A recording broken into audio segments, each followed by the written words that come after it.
Throughout its history, this kingdom was ruled by three main dynasties: the Orontids, Artaxiads, and Arsacids. The first dynasty, the Orontids, ruled when Armenia was a satrapy of the Achaemenid Persians. This is an important fact, as it established the religious and diplomatic connections between Persia and Armenia, which we will see down the line.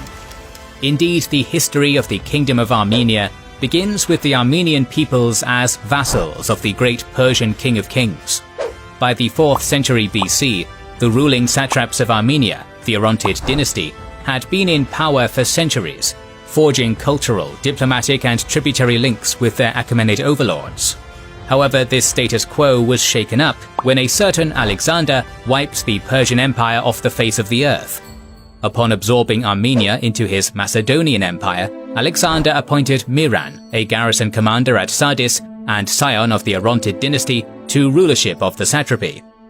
We do not know what happened after this appointment, but after Alexander died, his generals began fighting amongst themselves for pieces of his erstwhile empire, and Armenia came under the control of the general Seleucus and his emergent Seleucid Empire.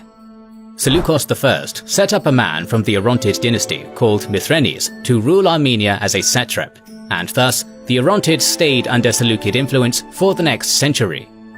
During this time, some rulers, such as Orontes III, tried to assert their independence, resulting in the rise of two Armenian states, Greater and Lesser Armenia. However, the Seleucids eventually struck back, and by the reign of Orontes IV in 200 BCE, retook the kingdom. Nevertheless, in the ensuing decade, the Armenians were able to reassert independence by playing the great empires of Europe and Asia off one another, something which would become a running theme throughout their history. In 190 BCE, the Roman Empire defeated the Seleucids at the Battle of Magnesia. In the aftermath, a satrap called Artaxias, from whom the Artaxiad dynasty is named after, rebelled against his Macedonian overlords. Alongside another satrap called Sarietres, who presided over a smaller Armenian state called Sophene, they overthrew the Seleucids and became kings of their respective kingdoms.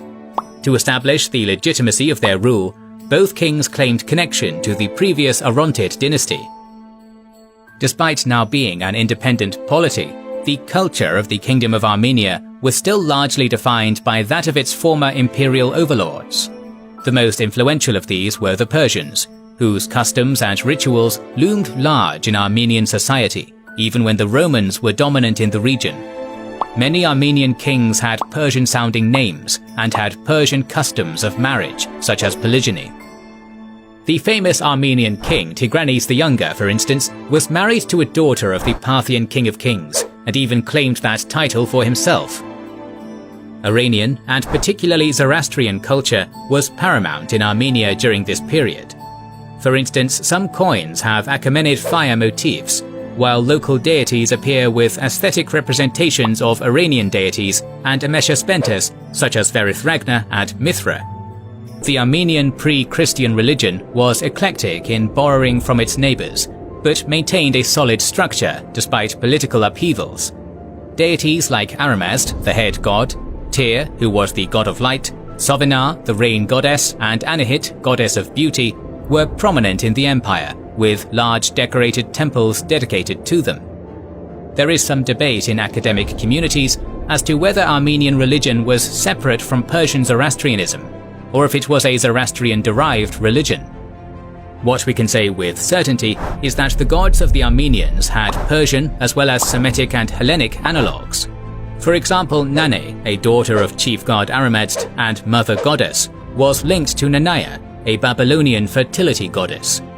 However, Greek art was also present in depictions of deities like Anahit and Tyr, who were depicted like Aphrodite and Apollo respectively in temple statues. Artaxias I himself built temples to Apollo Tyr and Artemis Anahit in his capital of Artaxata, highlighting the diverse influence of the Greek and Iranian religious institutions that were mirrored in Armenia in an effort to create a cohesive kingdom. Although the Armenian kingdom later adopted the Christian faith, anecdotally being the first kingdom to do so in an official and state capacity, many of the unique features of Armenian Christianity may have connections to the country's pagan past. Tigranes was the son of the royal dynasty but grew up as a hostage in the Parthian court. Educated in the Persian ways of warfare and etiquette, he was appointed king of Armenia by Mithridates II of Parthia. Tigranes reformed the Armenian army with a heavy emphasis on archers and horse soldiers, and proceeded to become a great military general. He involved himself carefully in the wars of the empires around him, such as when he indirectly supported another Mithridates, Mithridates VI of Pontus, the poison-drinking guy, during his kingdom's wars with Rome. He also managed to overtake the kingdom of Sophene before waging wars against the Parthians and Seleucids.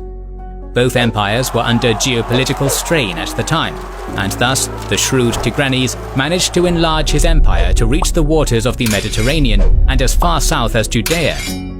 Many Greco-Roman sources call him the Great, and admit that his achievements were incredibly impressive. His legendary capital of Tigranoketa was a cosmopolitan metropolis, with both Greek and Iranian architecture abounding. Tigranes himself took the title of Philhellene, or Friend of the Greeks. However, while Tigranes grew powerful at the expense of the empires of the east, in the west, the eagle standard of Italia was growing ever stronger. Eventually, Pompey the Great intruded upon Armenia, largely due to the aid it had provided to Rome's enemy, the aforementioned Pontic kingdom of Mithridates. A long and protracted war took place in Armenia, with major losses for both sides. Having the advantage, the Armenians exhausted the Romans, causing mutinies amongst the legions.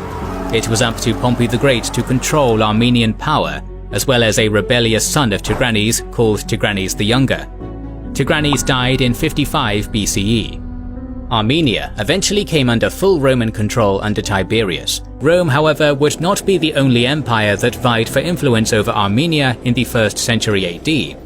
Their arch-rivals, the Parthians, also maintained a presence in the area, and eventually the Arsacid dynasty of Parthian origin came to power, with the first ruler being a Zoroastrian magus called Tiridates I. Over the next few centuries, Armenia would swing like a pendulum, back and forth between Roman and Parthian influence. With the rise of the Neo-Persian Sasanian Empire and the spread of Christianity in the Roman Empire, Armenia began to see changes that would define the region and the people for millennia to come. As previously discussed, the Armenian religious apparatus was strongly influenced by Iranian ideals and religion, and the rise of the Sasanians strengthened this influence in the short term. Many Armenian kings had clung to Roman patronage as a means to combat the rising Sasanian influence in their realm. This was evidently in vain, as the Sasanian Shahanshah Shapur I at one point managed to install Hermazd, his own son, onto the Armenian throne.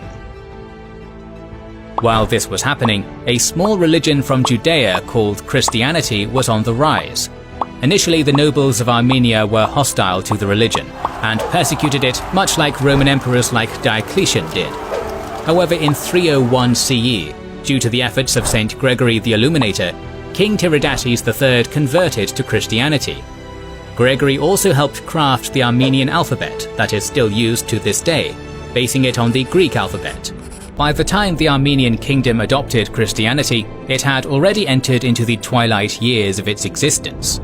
In the 4th century AD, the Sasanians constantly raided the kingdom, and by the 4th century, the last ruler of an independent Armenia was a queen named Ferentzem. After her husband, the king Arsacid II, was taken hostage by the Sasanians, the Persian Empire proceeded to launch a massive invasion of the Kingdom of Armenia. Retreating with the Armenian treasury and many soldiers and civilians into the fortress of Artugesa, Ferentzem withstood a brutal siege by Shapur II for 2 years, before the citadel finally fell, and with it, her kingdom. After the victory of the Sasanians, Ferentzem was taken prisoner and tortured to death. In 387 CE, Armenia was partitioned between Eastern Rome and Sasanian Persia, and the last local nobles in Persia were disposed of in 428 CE. While the Kingdom of Armenia may appear secondary to many of the major powers of the time, we can see that it often was a powerful broker or an independent force in antique geopolitics.